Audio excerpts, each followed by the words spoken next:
Hey guys, welcome to my channel. In this video I'm going to do a quick unboxing of the Next Level Racing FGT Lite Formula 1 and GT race chair, as well as the Fanatec Gran Turismo DD Pro package wheels and pedals, as well as how to set that up both together in order to play GT7, Gran Turismo 7. I hope you enjoy the video and make sure you like it if you enjoy it. I can't believe how it all turned out. Bring me the light, bring me the light, bring me the light, bring me the light, bring me the light, bring me the light, bring me the light, bring me the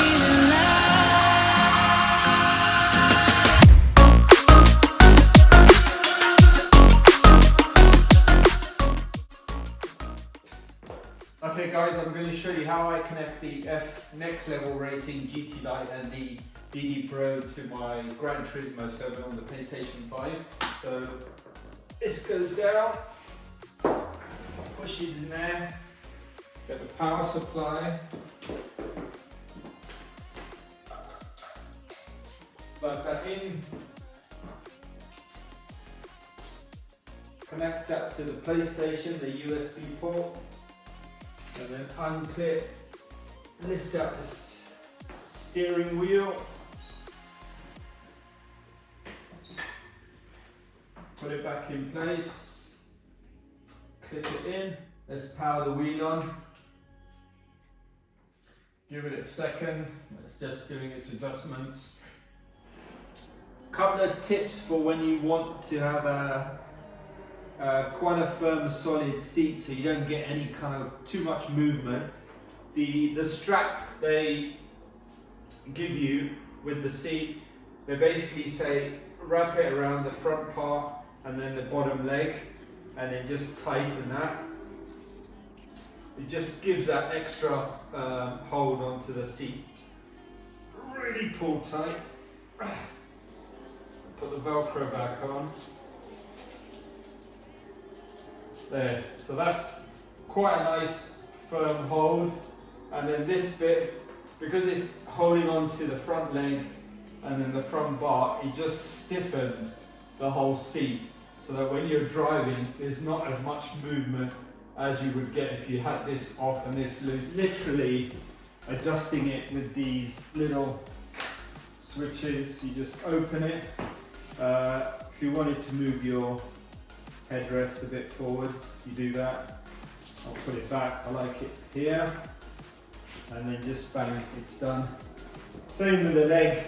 If you want to, I've not tried it, but if you want to put it into the Formula position, Formula racing, again you loosen these two and then just lift this guy up. In regards to the wheel, it is quick release. Depending on you, I don't really ever need to take it off, but take it out, but it's a twist, and once it's unlocked, literally just pull the wheel off. There we go, wheels off. Cost wise, the wheel package cost, the Gran Turismo DD Pro package cost me £588. Shipping was £21. And something important for the UK guys, because we are now not part of EU with Brexit, I had to pay £115 to the courier UPS for VAT and custom fees. It comes from Germany. It takes about 4 days roughly to get to you. I'm down in Surrey. Next Level Racing FGT Lite seat that you see here, I bought that on Amazon. That cost me £239. So in terms of overall install of the FGT Lite, again, as I said, it was an easy install. Most of the parts do come pre-installed, so there's not that much to do. It was a little bit tricky connecting this, but not that hard. If I can do it, I'm sure everyone else can do it. And then I've just got the front bit up just a tiny bit so the pedals are on the right length for me. And then, as I said, when you're getting in, you just unclip this, take this out, and then you sit in and lock it back in again. And that's it. As I said, it's got a couple of cushions there. Just gives the back a little bit of comfort. Again, it's a solid seat. Issues that I had, which hopefully will help you if you get the same kit. The first one was the actual plate for the DD Pro that's already installed on the FGT Lite is actually the other way around. So this part is on the front. I got this tip from a guy on Reddit. With the default way the plate was, the wheel was actually so far, it was about here. So as you can see, when I was sitting there, my hands were just too close to the wheel. So what you need to do is reverse and turn the plate around, and then you clamp the base of the wheel onto the back. I only use 2 of the screws because the actual screw system on the plate isn't as good as it needs to be to match installing the base. So 2 screws were enough. Base further back on this side, as opposed to before I had it on the front. The wheel is actually much further away, and I've got the perfect distance for my arms. I'm just under 6 foot, so this position for me was perfect. Pedals are actually pretty solid. The biggest difference, most of you will already be aware, is the direct drive. That is absolutely solid. It does really vibrate right through your body, vibrates your shoulders.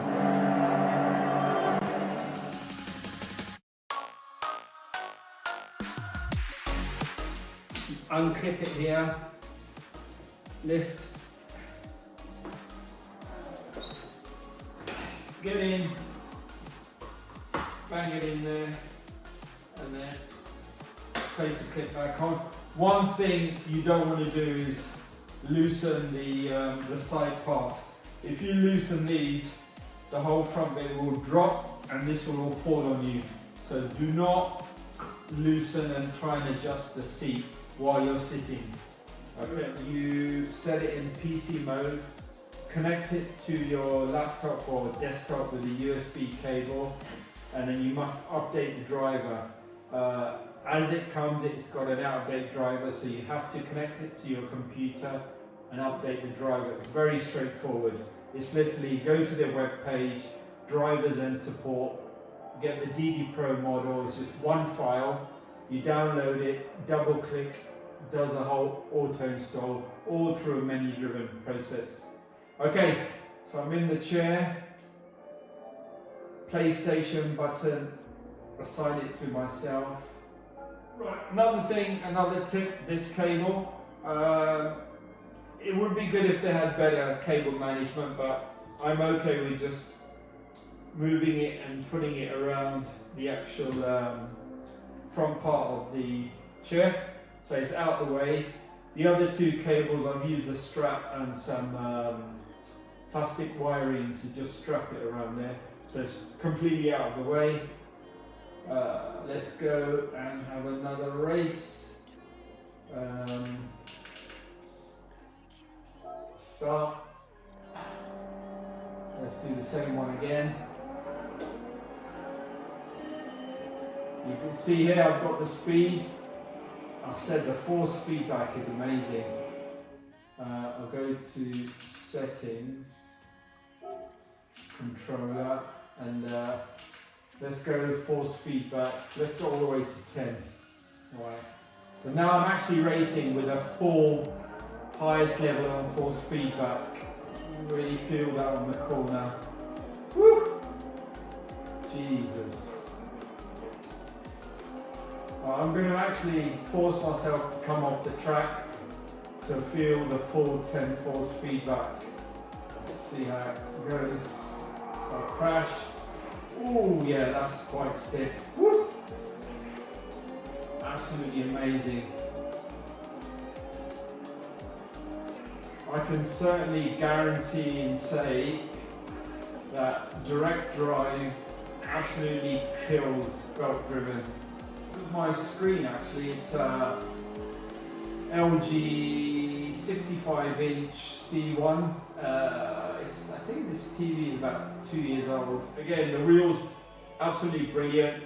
I've not really had a chance to play around with all these hundreds of buttons. I think most of these are programmable with a PC. There's one here to change the view when you're racing. I'm playing automatics. I've not played with the pedals too much. I mean, they're pretty cool. I'm sure once I get better, I will give these pedals a go.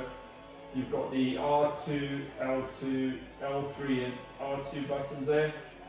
And again, the PS button bang in the middle.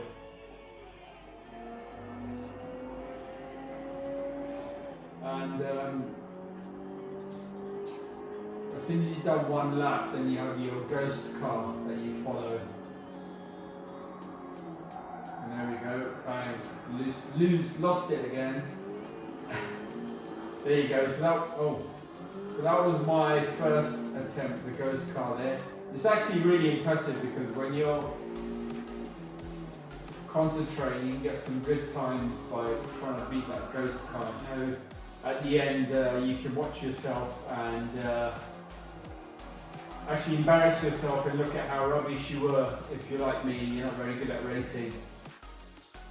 Okay, turn off the PS5. Once that's turned off, hold the power button a couple of seconds, and then that's the Fanatec turned off. Get the cable, unclip, and then come out.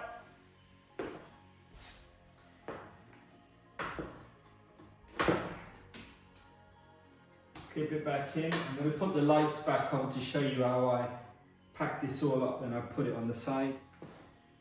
So for me, as I said, I've got the room, pull out the USB cable, turn the power off. It's already off on the wheel. And then I get all the cables, I put them on the seat. More so, if I don't put them on the seat, the cats will sit on there. And I don't want them doing that because there'll be a collection of fur. You can't see this, but on the chair where my camera is, my cat is quite comfortably sitting there. So once the cable's on there, I get the wheel cable which goes to the pedal. Just put that over the front bit, lift this up, and that's it. That's me done. I don't bother folding all this up, no need to, and then literally